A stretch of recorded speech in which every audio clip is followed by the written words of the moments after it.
Operation Sindoor நடந்தது என்ன, அடுத்தது என்ன? Major Madhankumar, Annamalai ex IPS பங்கேற்கும் சாணக்கியாவின் உரைவீச்சு. ஜூன் 1 ஞாயிறு மாலை 6 மணிக்கு RR சபா, மயிலாப்பூர், சென்னை.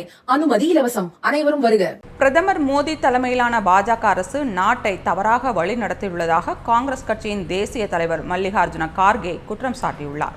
பெஹல்காம் தாக்குதலை அடுத்து பாகிஸ்தானின் பயங்கரவாத முகாம்கள் மீது ஆபரேஷன் சிந்தூர் என்ற பெயரில் இந்திய ராணுவம் தாக்குதல் நடத்தியது.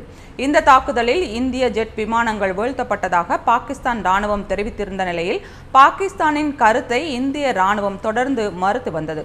இது தொடர்பான கேள்விக்கு பதிலளித்த முப்படை தலைமை தளபதி ஜெனரல் அனில் சௌகான் ஜெட் விமானங்கள் சுட்டு வீழ்த்தப்பட்டதை உறுதி செய்தார். இது குறித்து பதிவிட்டுள்ள மல்லிகார்ஜுன கார்கே, முப்படை தலைமை தளபதி ஜெனரல் அனில் சௌகானிடம் பல்வேறு கேள்விகளை கேட்க வேண்டியிருக்கிறது.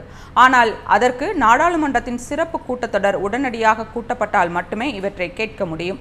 மோடி அரசு நாட்டை தவறாக வழிநடத்தியுள்ளது என விமர்சித்துள்ளார்.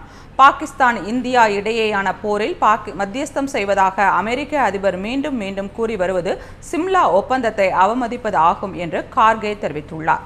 நமது ஆயுதப்படைகளின் வீரத்திற்கு தனிப்பட்ட பெருமையை பெற்றுக்கொண்டு அவர்களின் துணிச்சலுக்கு பின்னால் ஒளிந்துள்ள பிரதமர் மோடியை கார்கே விமர்சித்துள்ளார்.